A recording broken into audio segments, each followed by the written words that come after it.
Es decir, ante algo físico real que me sucede o ante algo imaginario, se activa el mismo mecanismo, esa intoxicación o esa subida o esa activación de este neurotransmisor.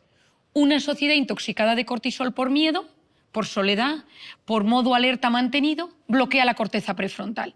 Y por lo tanto yo voy en modo supervivencia, mucho más egoísta. Presto peor atención.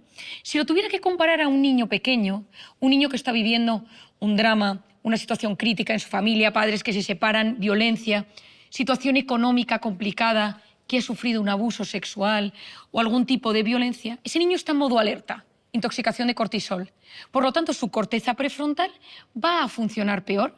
Le costará mucho más prestar atención en el colegio, concentrarse, entender lo que dice el profesor.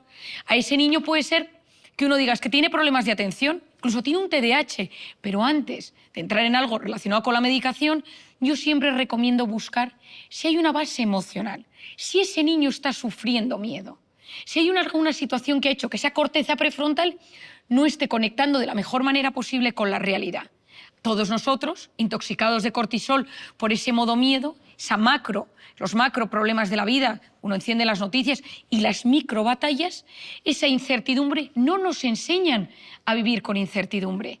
La gestión emocional es clave, la gestión del no, de la frustración, del miedo, de lo que no podemos controlar. Pero esa corteza prefrontal ya me va a empezar a funcionar peor. Una corteza prefrontal que funciona peor me lleva a mi segundo diagnóstico. Nos encontramos en plena crisis de atención.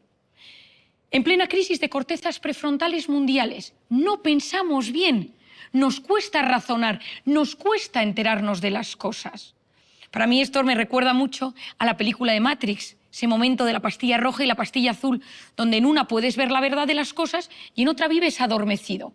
Cuando uno está en una crisis, segundo diagnóstico, sea una crisis de sanidad, económica, o sea la que sea, uno necesita que unos tipos muy listos, que saben mucho de un tema, se reúnan, se pongan de acuerdo y empiecen a hablar sobre ello. Busquen en otros momentos de la historia o en otros lugares del mundo donde ha sucedido una crisis similar, les llamen, tomen ideas sobre cómo ha sucedido y empiecen a poner remedio a la crisis y ejecuten las herramientas o las medidas para salir de la crisis. Una crisis de corteza prefrontal elimina muchos de los pasos necesarios para salir de una crisis.